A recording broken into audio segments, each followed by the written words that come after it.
Apa mungkin ya Allah itu bagi kita itu gaib dalam satu pekerjaan. Lawang sebetulnya yang melakukan itu Allah.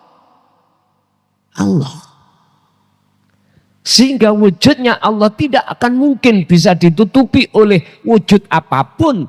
Karena wujud apapun sudah ketiadaan dalam dirimu. Sehingga nggak ada alasan, Pak. Jangan kali kula nesing itu gak ketemu Allah, gak ada alasan. Gak bisa, mesti ketemu aja. Nanti mesti ketemu.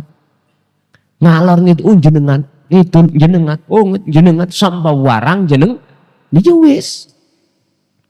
Akhirnya kadung kakean jenengan, akhirnya gak iso jenengan lainnya, ya sudah.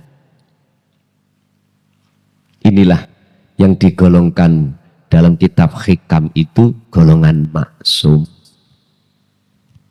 Golongan yang sudah tidak bisa melihat selain Allah. Artinya hanya melihat wujud nyatanya Allah.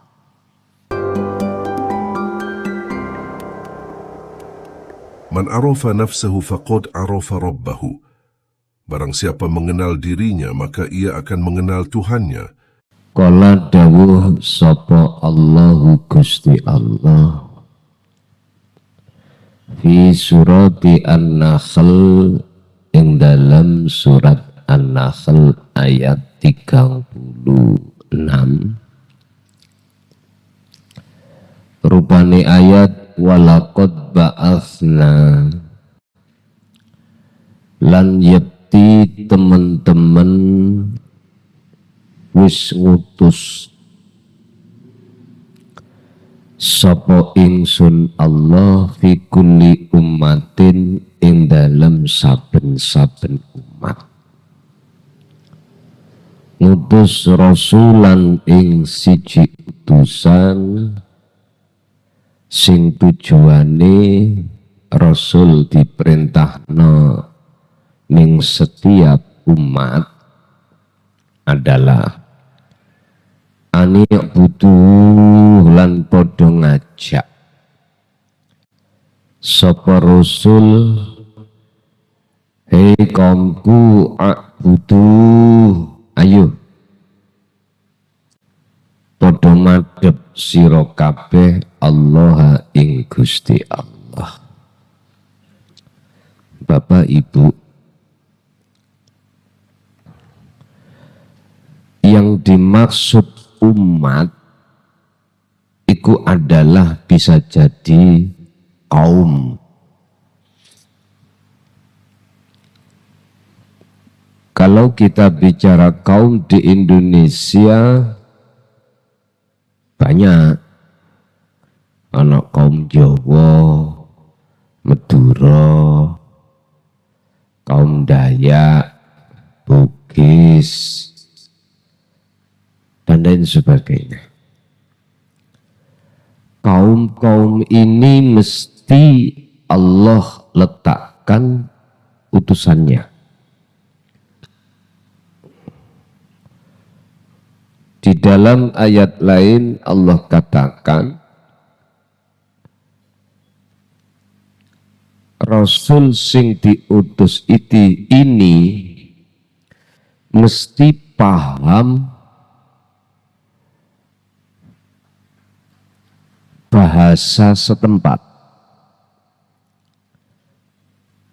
Jawa berarti orang Jawa, Madura bisa jadi orang Madura. Kalau orang Jawa kok diletakkan di Madura, dia mesti paham bahasa Madura.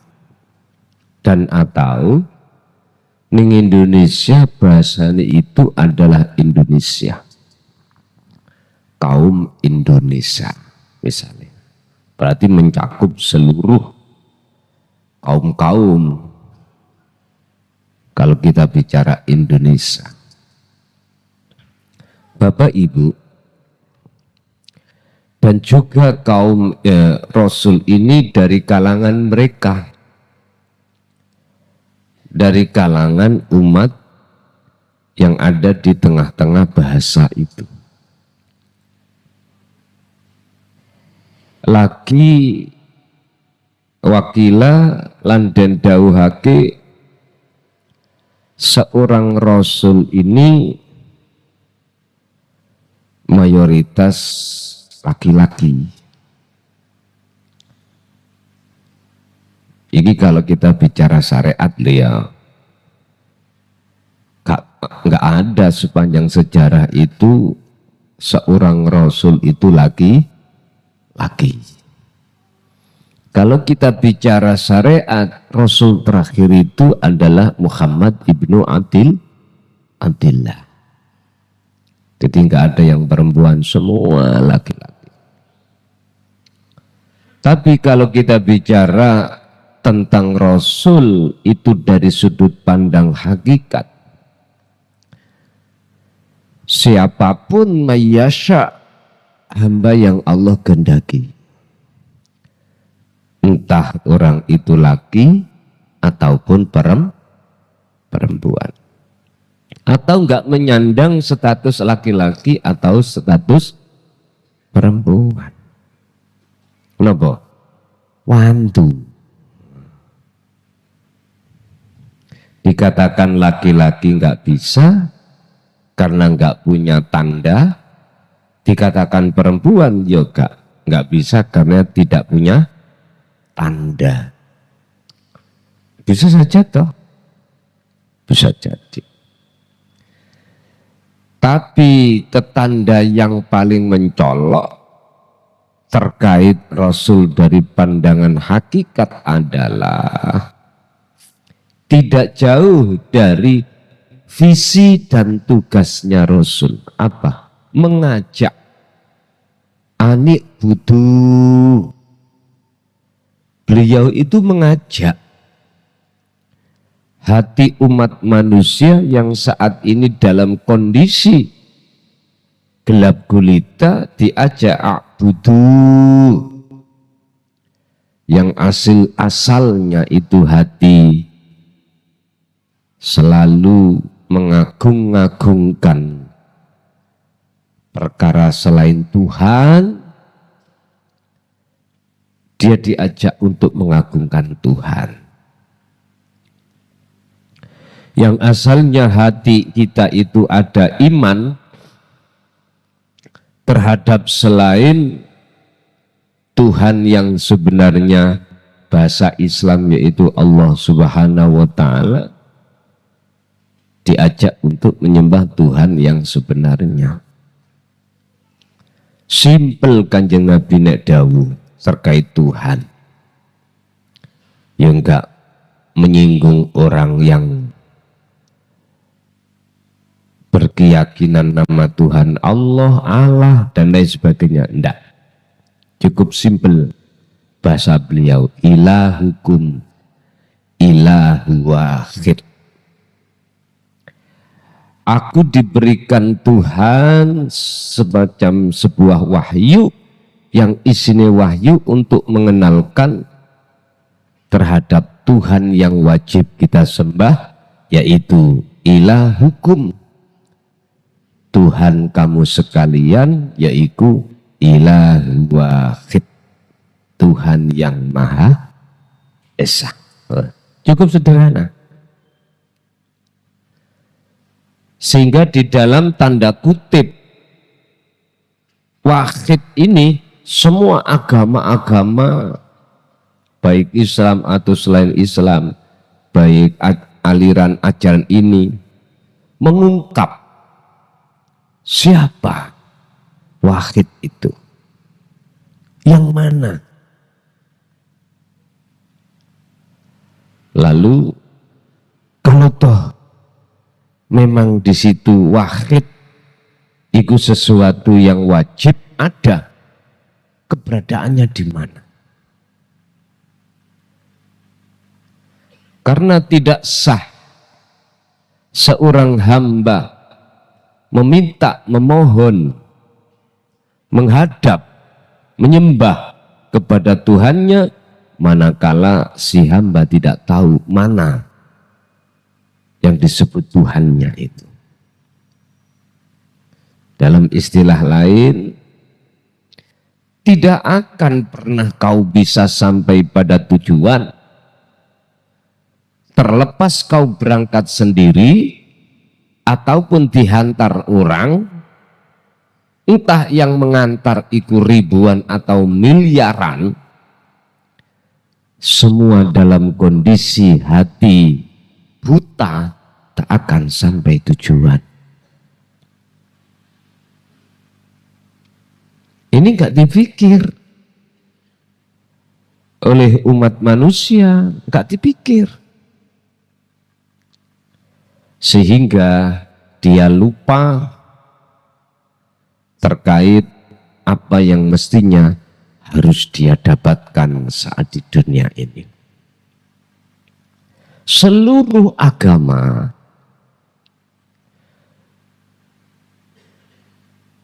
mengambil satu keputusan terkait masalah wahid atau ahad ini, Pak.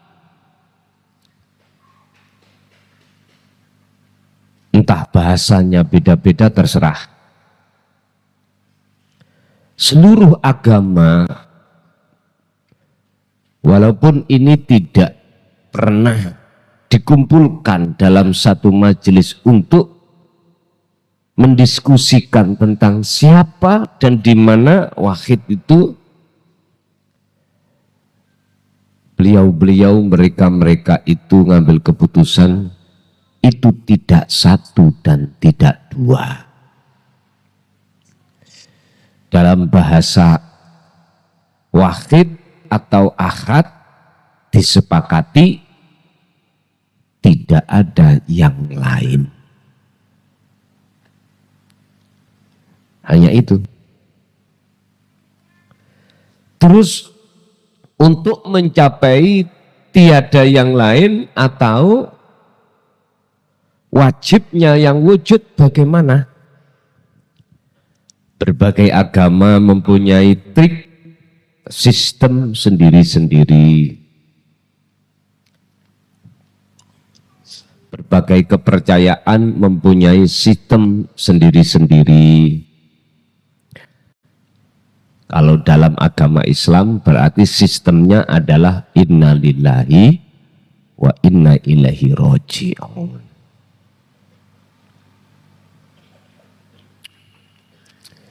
Kuncinya untuk bisa inna lillahi wa inna ilaihi raji'un, ahadiyah menuju ke ahad. Meniadakan hal-hal yang mestinya tiada. Ini berarti makhluk. Meniadakan yang mestinya sesuatu yang tidak ada sebab kita anggap ada. Kalau sudah meniadakan perkara yang tidak ada, maka nyatalah perkara yang ada. Kalau bahasa orang ilmu sejati atau ilmu kejawen, manunggaling kawula Gusti, yang sistemnya sangkan paraning dumati. Intinya untuk mencapai kesadaran yang mutlak bahwasanya tidak ada yang wujud kecuali yang wujud itu sendiri. Ini kan uraian innalillahi wa inna ilaihi raji'un. Wajib hati itu untuk mengesahkan Allah. Kalau mengesahkan berarti wajib terlebih dulu belajar ilmu bagaimana tentang esa. Nah, inilah Bapak Ibu yang mestinya pada saat zaman seperti ini sudah waktunya umat manusia berbicara hal itu. Kak Bendawino bahas berkat. Piro kuwi ngaji ning kono berkatmu. Mbau wahas berkatin dunya.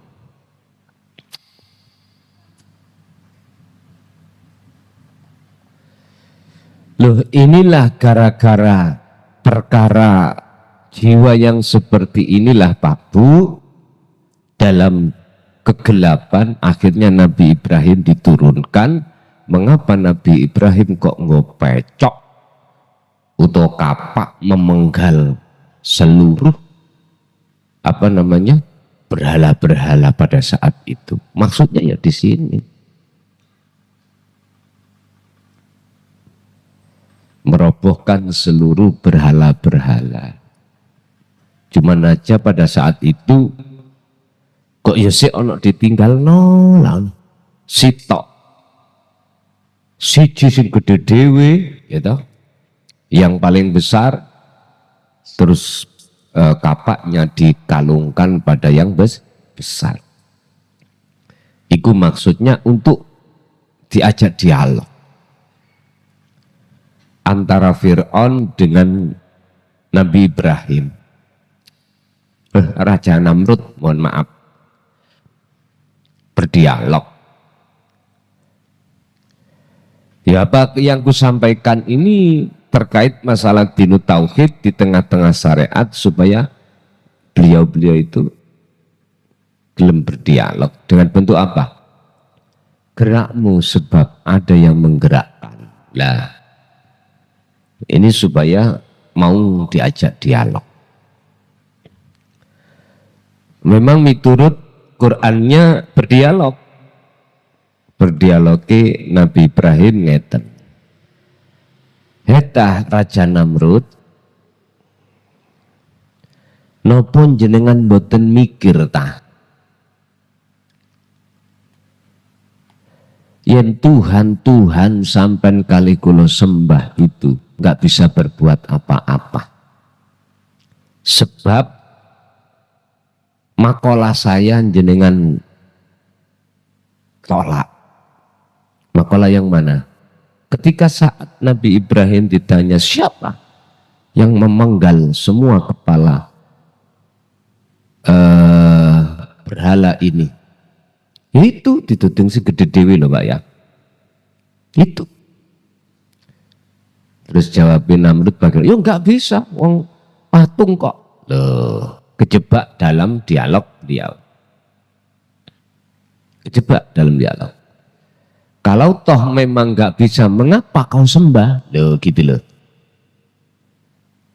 Dia nggak bisa berkata, menjawab apa yang Anda minta. Dia tidak akan pernah bisa bertindak manakala engkau perintah.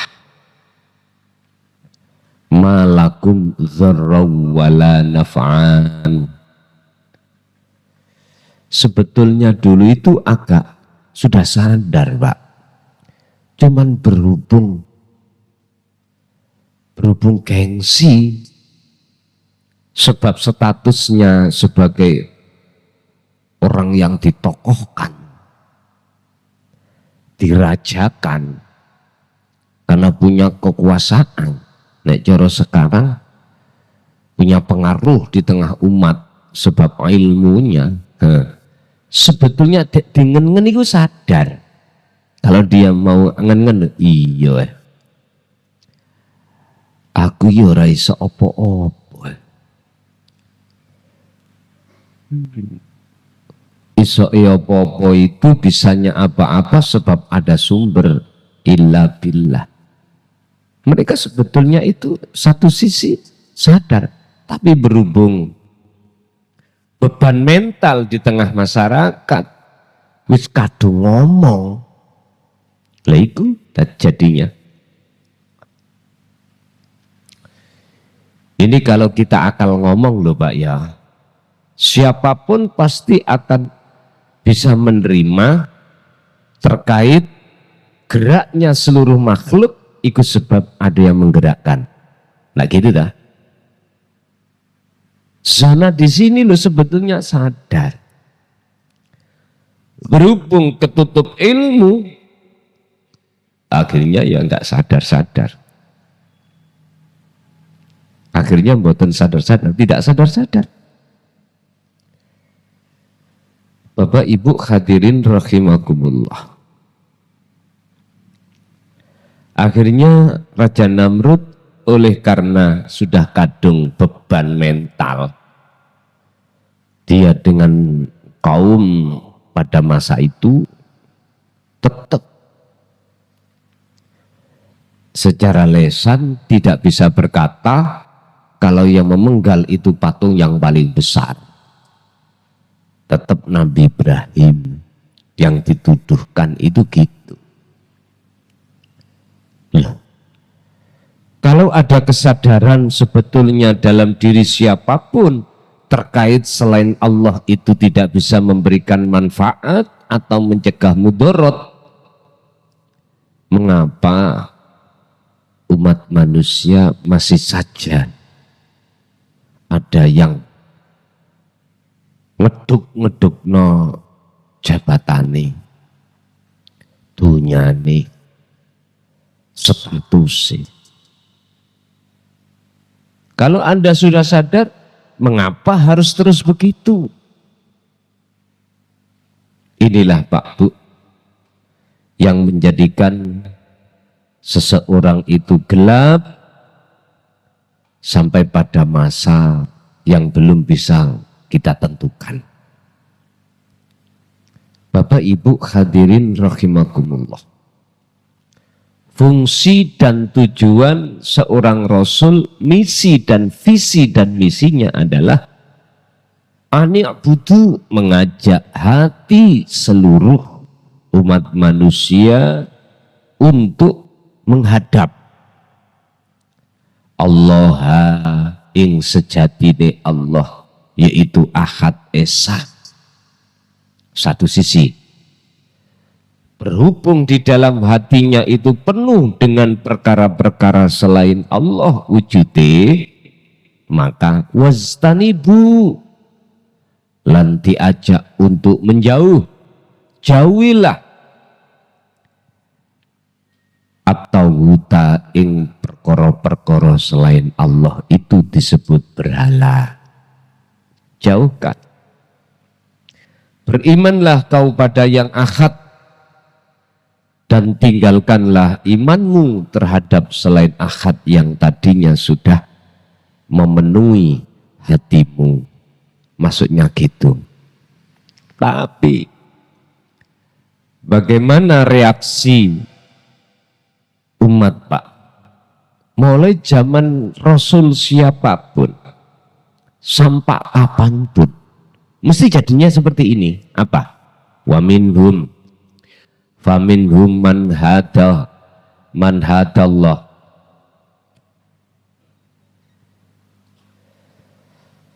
Umat manusia hatinya itu terkelompok, terpecah menjadi dua kelompok. Faminhum, monggo iku setengah saking golongan sing kelompok pertama. Man utawi wong hada kang gelem nampa petunjuk utawa hada kang paring hidayah sapa Allahu Gusti Allah. Ada satu kelompok yang Allah berikan hidayah sebab memang mau menerima.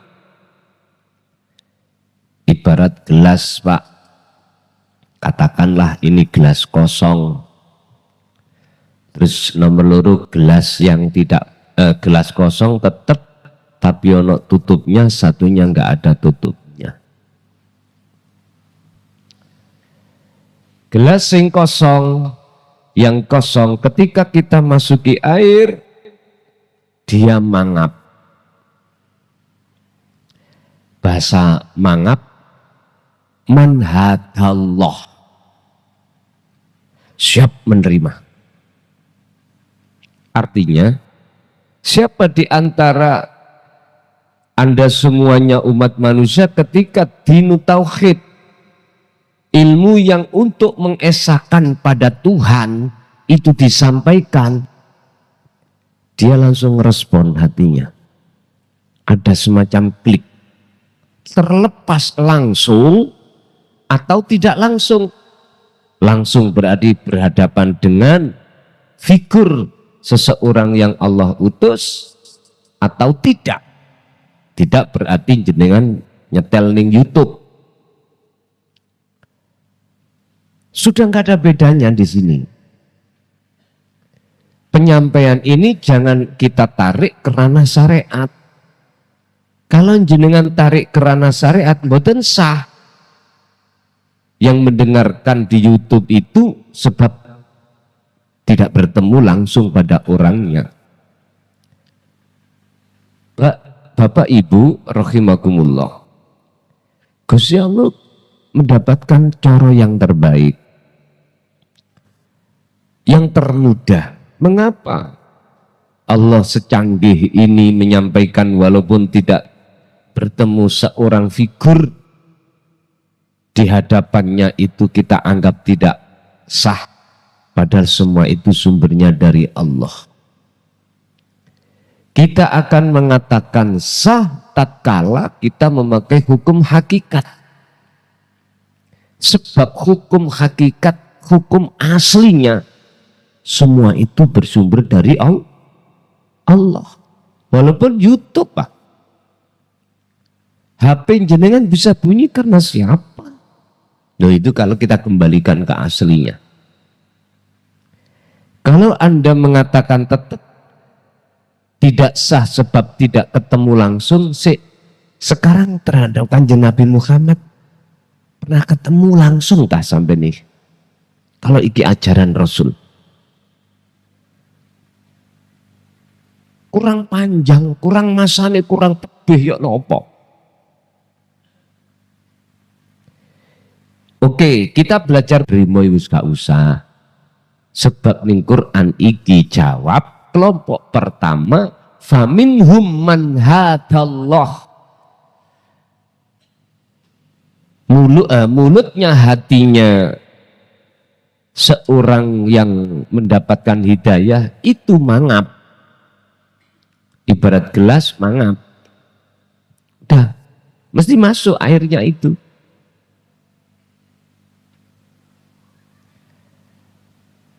Tapi iki golongane minoritas.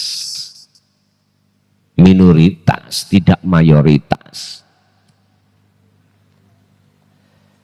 Bapak Ibu hadirin rahimakumullah.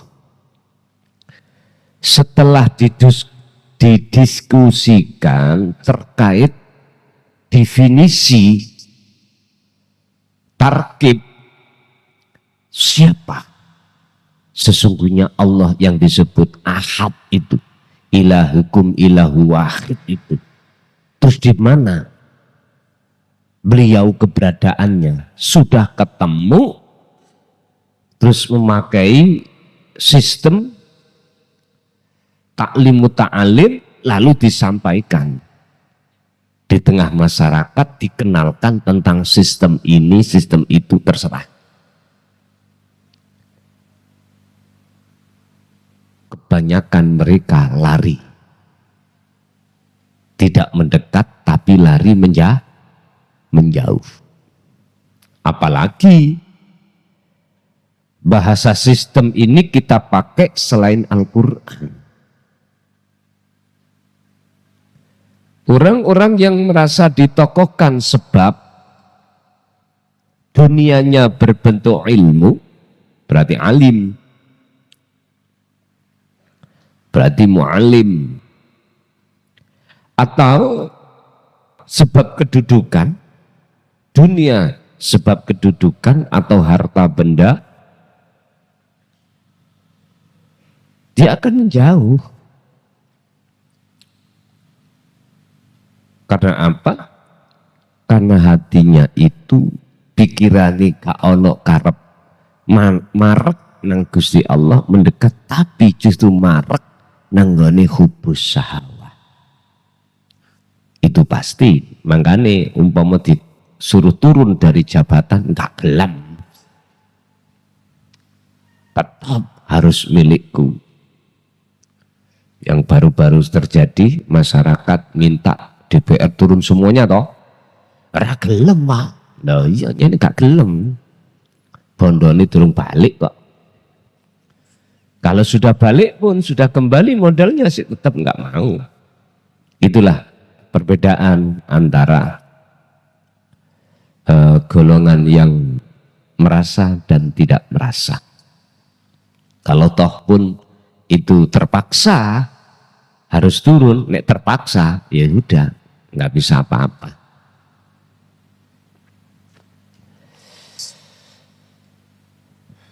Bapak Ibu hadirin rahimakumullah, satu kelompok.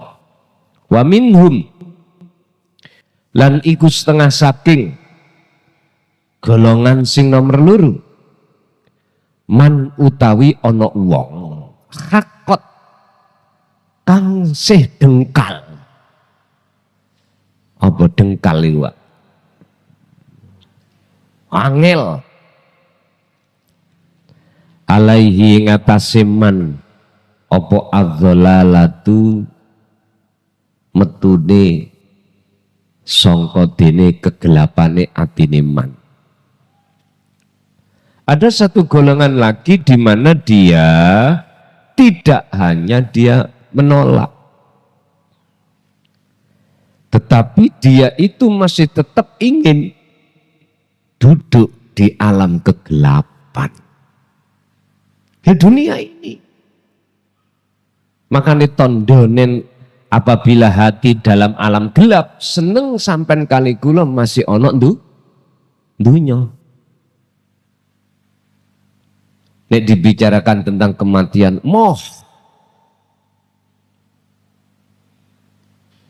Tanda kalau kita itu masih masih dalam kondisi hati gelap. Hati ini masih senang ada di dunia.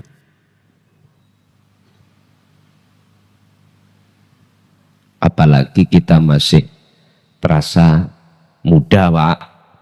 Gak laki, gak perempuan. Sik merasa punya kekuatan gini gitu, wis.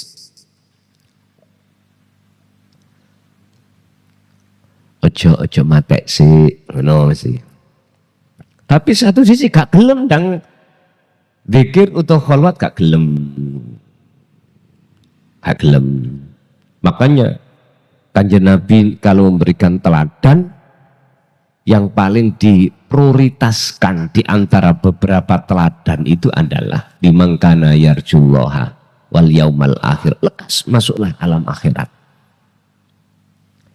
Yang dipanggil liman itu bukan fisiknya tapi ruhaniahnya. Kok bisa?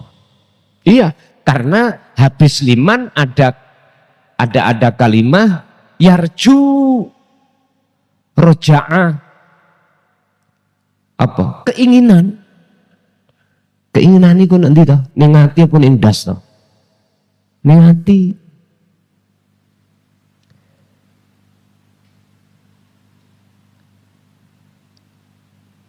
Liman kana yarjullaha. Lah ini satu keinginan yang untuk mendekat dan bertemu Allah. Ini maksudnya Allah adalah rahmat. Berarti apa di dalam rahmat ini isinya? Wal yaumal akhirah, alam akhirat. Nah terus bagaimana caranya? Jiwa atau ruh ini bisa masuk ke alam akhirat walaupun jasad masih ada di dunia. Karepnya ayat itu di situ. Mana yang mau menerangkan dengan gamblang terkait itu? Raining sing gelem.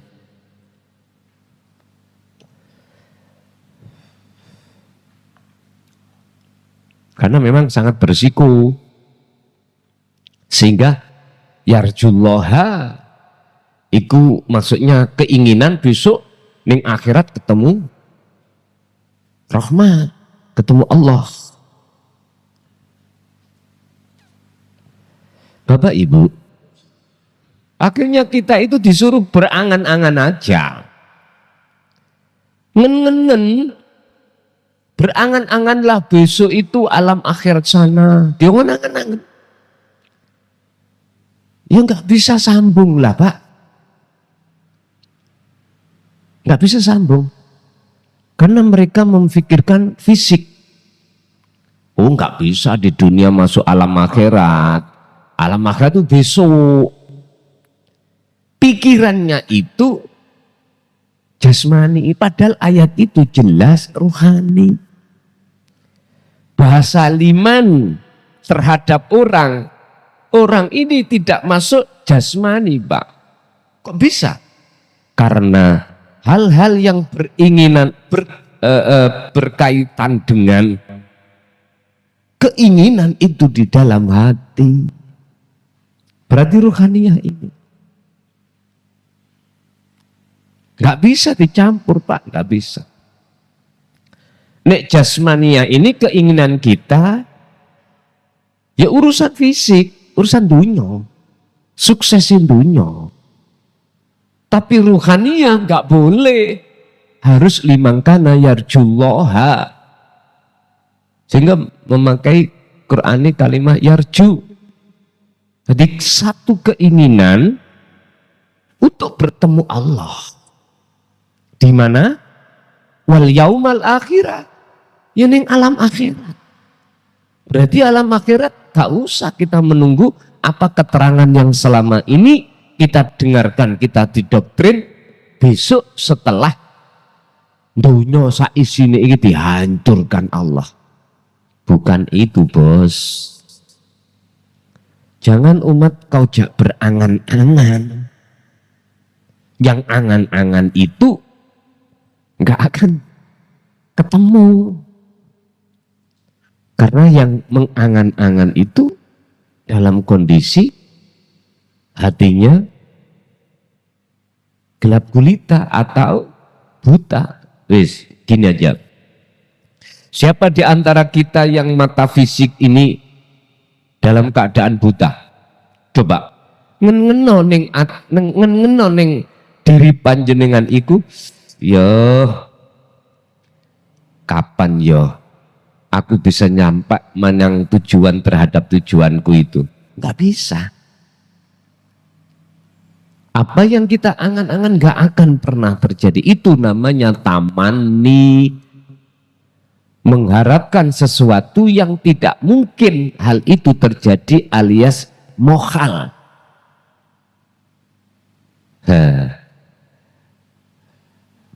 Seru hati sampean. Apa kelompok-kelompok yang menolak kau seru, Pak. Kisru. Gini aja lah. Wis, walaupun semua ini matanya nggak buta, tutupan. Meripat Anda dengan lakban nopo ya, Pak. Wis. Selama ketutup kok ini angen-angen no. Aku tak budal nanggone Jakarta rek. Angen-angen panjenengan itu tuas angen-angen. Nggak bisa untuk sampai ke sana. Laksana seperti itulah. Berarti apa alam akhirat besok yang kita diceritai nggak akan pernah kita temukan karena kondisi mata kita buta. Ora iso. Bapak Ibu, hati termasuk tondo hati kita itu dalam kondisi gelap itu di dalam hati jenengan sik seneng.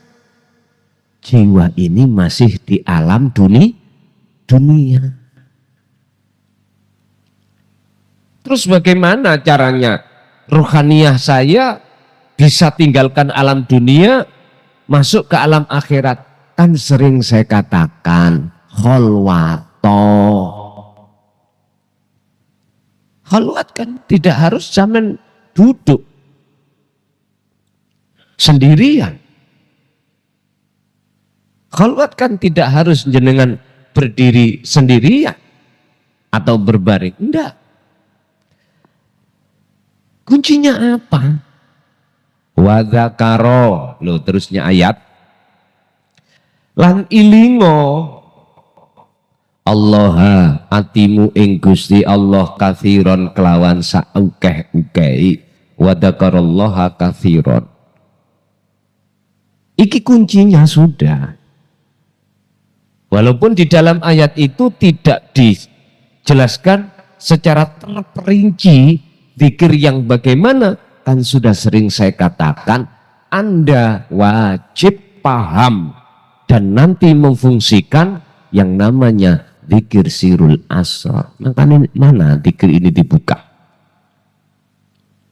Sepanjang zaman ora pernah ada yang mau buka.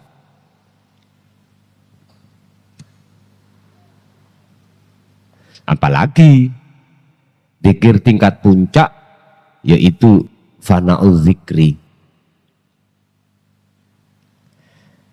Ya sudah, ini fakta Pak. Sehingga jangan heran seluruh umat manusia hatinya dalam keadaan pekok, gelap terus. Karena memang imamnya pekok. Ya makmui mesti pekok. Tinggal pertanyaannya, mau enggak jenengan dituntun orang pekok? Mau enggak itu hakmu? Mau enggak? Tapi satu hal yang perlu kami sampaikan, enggak mungkin orang buta satu menuntun orang ribuan buta semuanya bisa sampai pada tujuan. Enggak mungkin.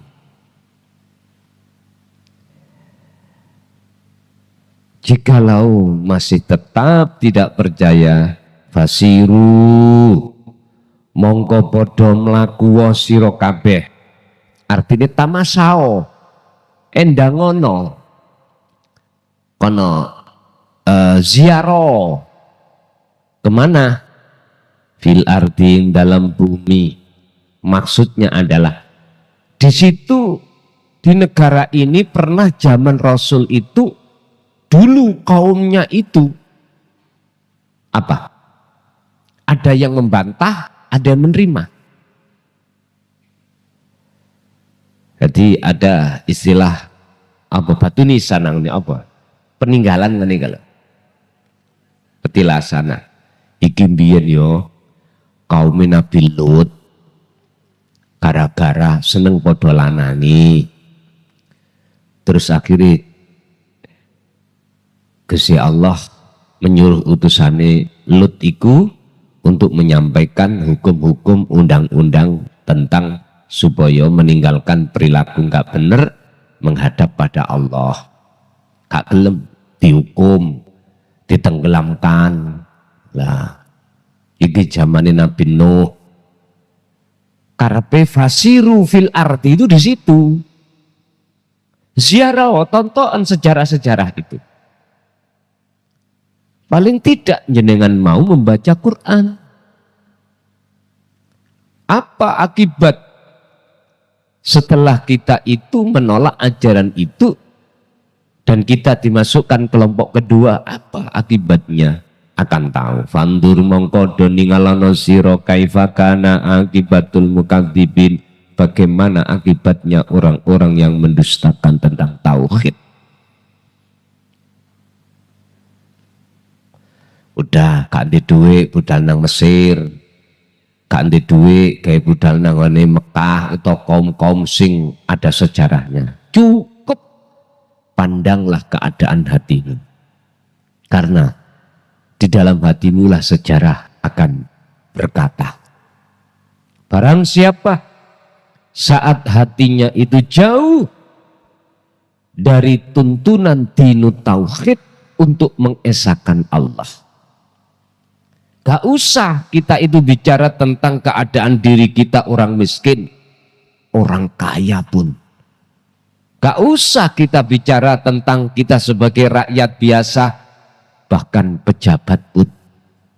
Gak usah kita bicara tentang masalah orang yang sebagai makmum, kita bicara sebagai imam, bagaimana keadaan mereka hati. Apa yang mereka takutkan, apa yang mereka khawatirkan setiap saat dan waktu. Ternyata jawabannya cukup sederhana. Mereka takut kehilangan status. Yang kaya takut jatuh miskin. Yang pejabat takut jadi rakyat jelata. Yang punya pengaruh takut ditinggalkan pengikutnya. Itu bentuk-bentuk hati yang seperti ini sudah bisa dijadikan sebagai bukti bahwasanya siapapun kita, hati manakala menjadi golongan yang kedua, pasti akibatnya bisa terasa. Itu tadi, selalu khawatir, gelisah. Apalagi yang di posisi nggak punya apa-apa. Tambah nemen. Isok-isok modal 10.000 buat beli tampar. Bapak Ibu rahimakumullah. Tapi bagaimana kelompok yang pertama? Wa minhum faminhum man hadallah. Jangankan menghadapi keadaan yang tidak ada, bahkan yang berkelimpangan pun hatinya tidak akan bisa mempengaruhi dirinya terhadap Tuhannya. Tidak bisa. Tetap ini wajah tuaj wasyah. Disitulah tanda yang sederhana bisa kita lihat, hatinya tidak mudah khawatir, tidak mudah gelisah, karena sudah barang tentu dia paham sebenarnya siapa sebetulnya yang berperan dan yang berkuasa. Laksana seperti ini, Pak. Ada sebuah gedong. Gedong ini asalnya kosong. Mesti ada yang memiliki. Sang pemilik itu ada. Katakanlah si A. Suatu saat gedong yang kosong ini, Bapak Ibu, diisi barang-barang apapun. Apapun. Lalu suatu saat ada yang tanya, siapa yang ada di dalam? Siapa yang memiliki gedong ini? Tidak bicara apa loh Pak ya. Makanya kalau kita bicara tentang ilmu nahwu, ada siapa, fa'il sing berbicara diaklim, ada apa, fa'il yang isim fa'il yang bigori aklin. Gak mungkin di situ tanya apa yang memiliki itu. Mesti siapa? Siapakah yang memiliki gedong itu? Boten apa yang memiliki gedong. Nah isinya semuanya itu apa Pak? Apa? Contoh di dalamnya itu asbak, gelas, piring, macam-macam. Mesti sampean kalau takok terhadap mukhatab, domir terkait masalah barang-barang, gak mungkin ngomong siapa. Opo iki? Gitu. Mboten mungkin gelas sopo iki. Mungkin apa? Mesti opo i? Jadi perbedaan antara apa dengan siapa. Ini antara isim fa'il, antara isim fa'il biwari aklin kali isim fa'il bi aklin. Mesti yang ditakok, yang ditanyakan adalah bi aklin. Sopo sing duweni gedong niki? Jawab sampean mesti oh si A. Barang sakmono kowe Pak, sak gedong itu yang mau macam-macam. Wis opo ya? Ini kalau sudah bicara sopo,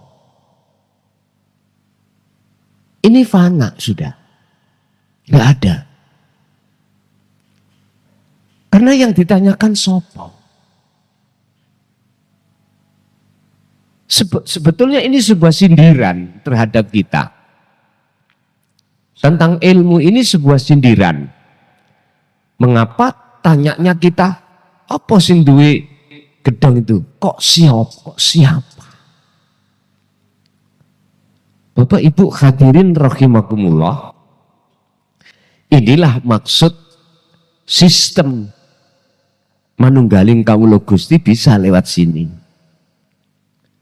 Nek cara Quran yakfur bitaghut wa yu'min billah. Niki sistem sangkan paran itu sistem manunggaling kawula Gusti.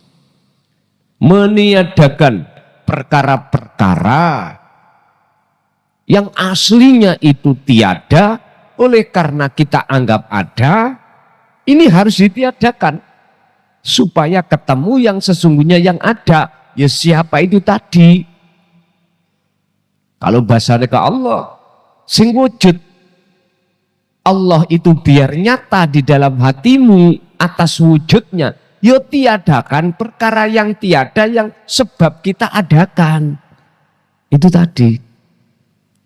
Kalau selama perkara yang ketiadaan atas wujudnya kita anggap ada, ya otomatis itu akan menutupi hati kita sehingga sampai kapanpun tidak akan pernah tahu mana sejatinya yang ada.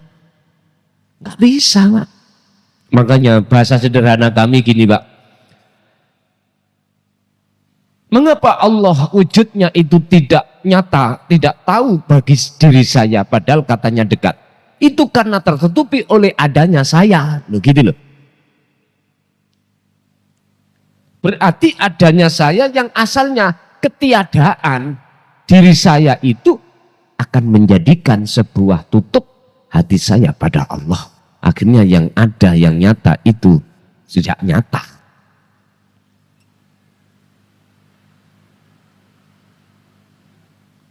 Sesungguhnya Pak, mohal bagi kita itu kalau tidak tahu wujudnya Allah itu mohal sebetulnya itu. Sampak-sampak di dalam makalah berapa ya itu ya? Ning hikam itu saya lupa, kalau nggak salah makalah 14 sampai 24. Heta kaifa yutasawwaru. Heta apa ndasmu ku gak mikir. Ngoten. Ngerti ndas ya? Apa mungkin Anda ini disebut orang yang tidak tahu wujudnya Allah? Sementara Allah itu pada diri Anda sendiri. Oke, di luar diri kita sekarang.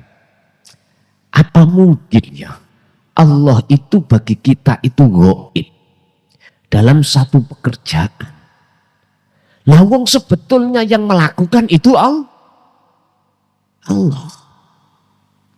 Sehingga wujudnya Allah tidak akan mungkin bisa ditutupi oleh wujud apapun. Karena wujud apapun sudah ketiadaan dalam dirimu. Sehingga nggak ada alasan, Pak. Jangan kali kula nising itu gak ketemu Allah, gak ada alasan. Nggak bisa, mesti ketemu aja. Nanti mesti ketemu. Ngalor itu jenengan, itu jenengan sampai warang jeneng dia wis. Akhirnya kadung kakean jenengan, akhirnya gak iso jenengan lainnya. Ya sudah. Inilah yang digolongkan dalam kitab hikam itu golongan maksum. Golongan yang sudah tidak bisa melihat selain Allah. Artinya hanya melihat wujud nyatanya Allah. Nek corong ilmu, apa sebab mereka kok seperti ini? Keadaan hatinya seperti ini. Apa sebab? Kan yang Quran kan mesti omong.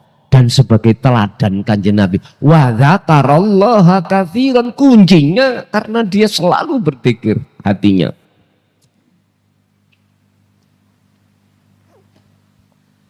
Iki wis gak ngaji Jaidun lho Pak ya. Wis gak ngaji kitab kuning mboten. Wis gak ngaji babakan tumbuh-tumbuhan. Sudah tidak ngaji babakan perkara anugerah sing gak kekal. Kita itu ngaji fokus perkara yang kekal, anugerah sing kekal. Itu tadi wadzakarallaha katsiran, kuncinya ada di situ. Makanya saya katakan sering, setiap konten judul apapun kami menjelaskan namanya zikir nggak mungkin tidak kami sentuh.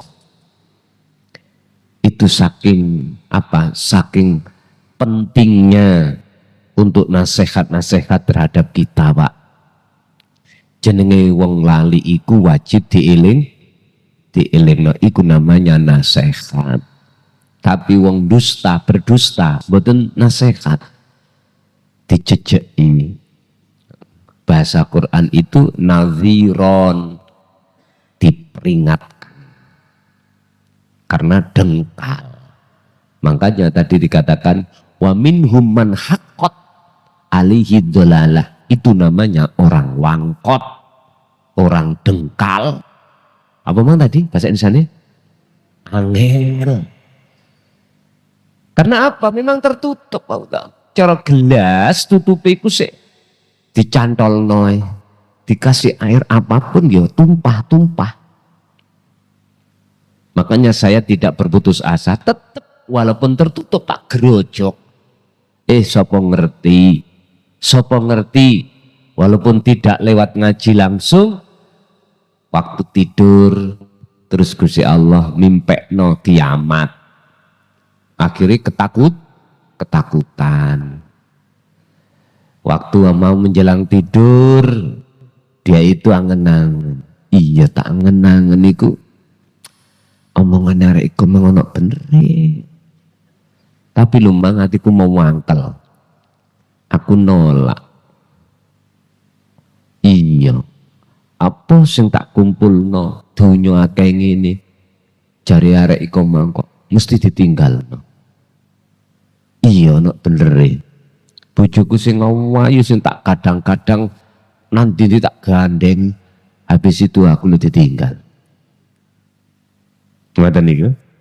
Nek aku ninggal ya aku ditinggal. Iya saiki umur sik 30, sik ketok gagahe, ketok ayune. Engko nek wis 80 90 laler gak gelem mencelok. Ya sikulah kita. Silakan kita ngunggul-ngunggul no anugerah sing gak kekal. Tapi ingat, terlebih dahulu tolong raihlah anugerah sing kekal. Itu masuknya ruhaniyah ke alam akhirat, dan ruh bisa masuk ke alam akhirat, wajib ruh itu meninggalkan alam dunia. Kau usah ngenteni mati sampean. Hari sampean ngenteni mati secara jasmani ini justru jenengan wa adallu sabila. Enggak akan mungkin. Dan lebih berat lagi jenengan, berat. Karena apa? Karena ketika saat habis sampean ini meninggalkan dunia, tanya siapa? Ya sih mending jenengan di dunia ini masih ada yang Anda tanya. Tentang masalah bagaimana ini hatiku pingin mendekat caranya, bagaimana kalau sudah dalam hatiku ada satu keinginan mendekat, terus kuncinya bagaimana bisa ketemu Allah di alam akhirat loh. Di dunia masih bisa tanya. Kalau wis kaku mujur ngalor. Wak Mudin lo gak nakoi, ngandani. Malaikat mungkar nakir gak ngandani. Tapi nakoi. Wak Mudin ngandani. Ngapunten kang kathah, iku namanya talqin. Dibujuki tok men. Hakikate lho ya. Dibujuki tok. Lah sing penril iku asli nalkin sing teko-teko iku lho. Tapi gak krasa. Wak Mudin nak mesti ngomong ngene. Ya fulan, lah ngoten nggih. Mboten ngomong he sing teko. Mboten. Asline iku mukhatabnya terhadap kita sebagai taziin. Tapi gak dijelas nih Pak Mudin. Pak Mudin ya fulan, ojo gemeter yo. Bar ngene engko habis ini ana malaikat loro mungkar nakir sing badhe nakoki awakmu.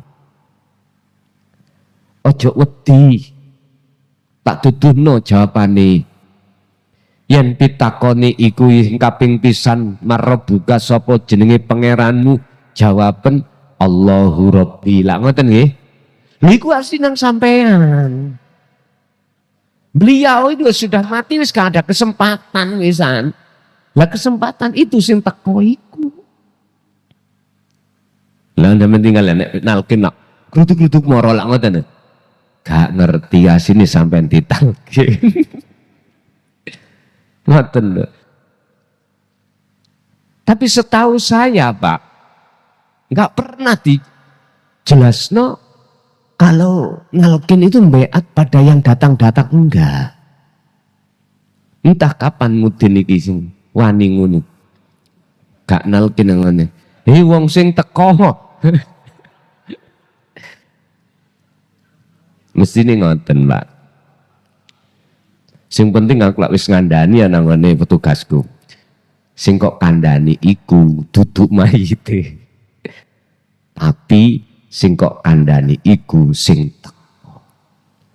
Ngono iku dibantah. Mungkin nek sing tak talkin sing teko. Nek kalau sing gelem teko ya apa? Aku teko dhewe. Nah, Bapak Ibu, barulah disinilah kesadaran yang dibutuhkan. Apa mungkin kita nalkin wong mati? Enggak mungkin. Karena beliau sudah habis waktu kesempatan hidupnya habis. Mbok yo umat itu dijak mikir sing rodok genah po. Ya wis Pak Mudin, sesuk sampean kudu wani, wong sing takziah. Ngono ya.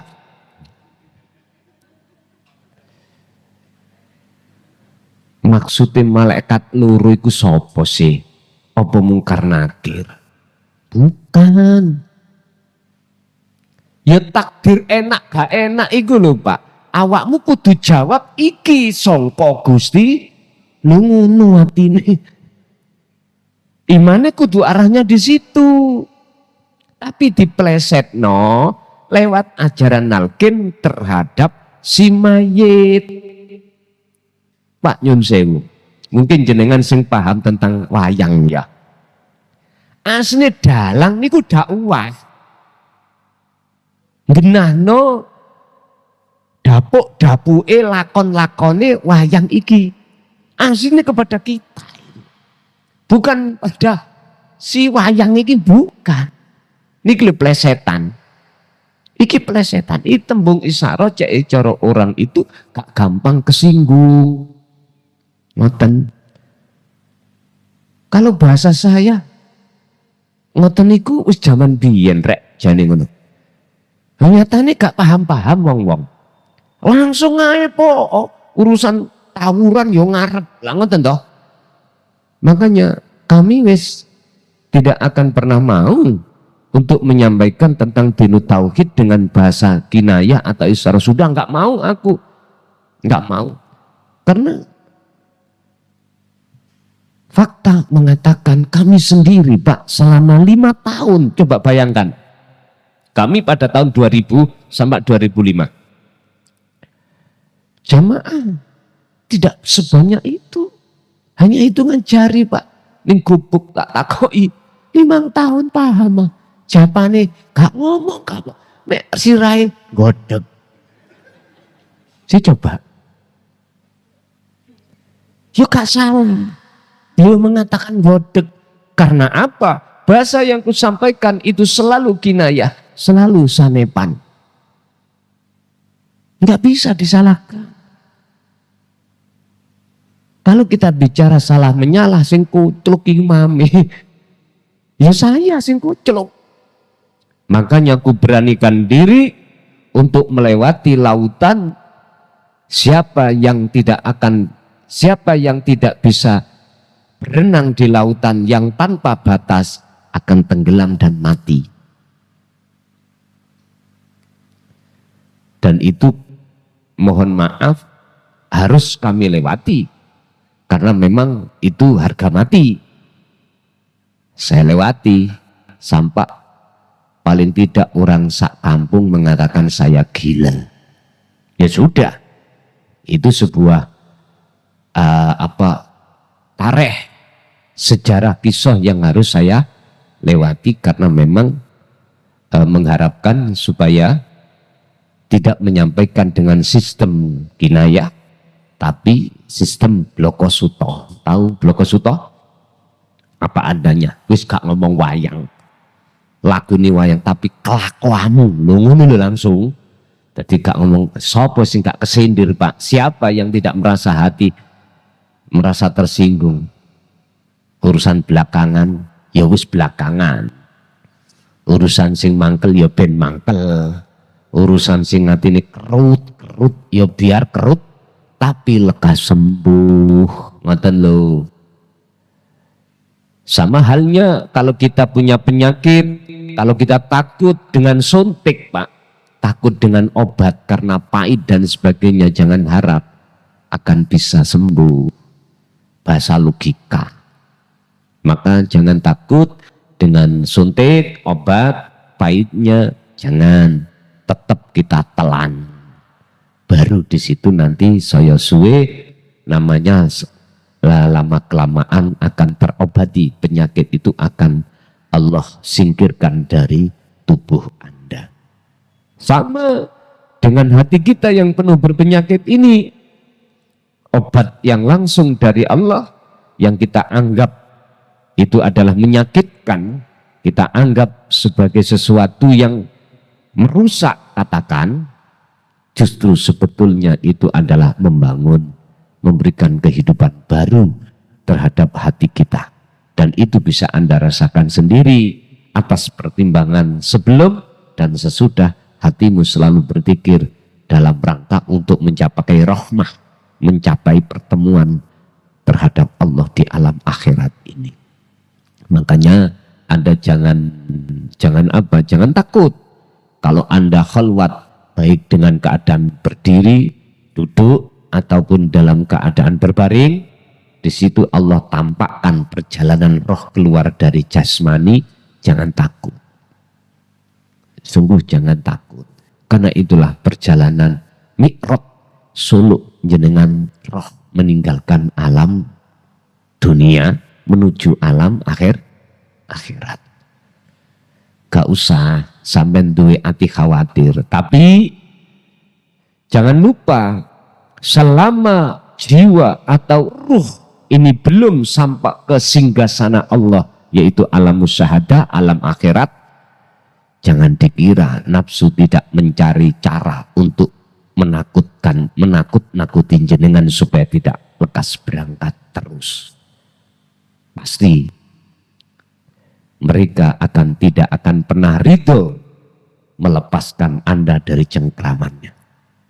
Tetap jenengan dikejar-kejar. Wa ma ubarri'u, tidak pernah berhenti atau mengenal kata putus asa. Yang namanya nafsu itu kemana? Yasudduna an sabilillah wa yabghunaha iwaja wa yastahibbunal hayatad dunya. Enggak bisa Anda dipaksa untuk mencintai kehidupan dunia, Anda akan dihalang-halangi. Ketika Anda khalwat, dihalang-halangi. Kalau Anda tetap khalwat, belum sampai puncaknya, tetap wayabghunaha iwaja, Anda akan dibegal tengah jalan, dibengkokkan arah tujuan Anda.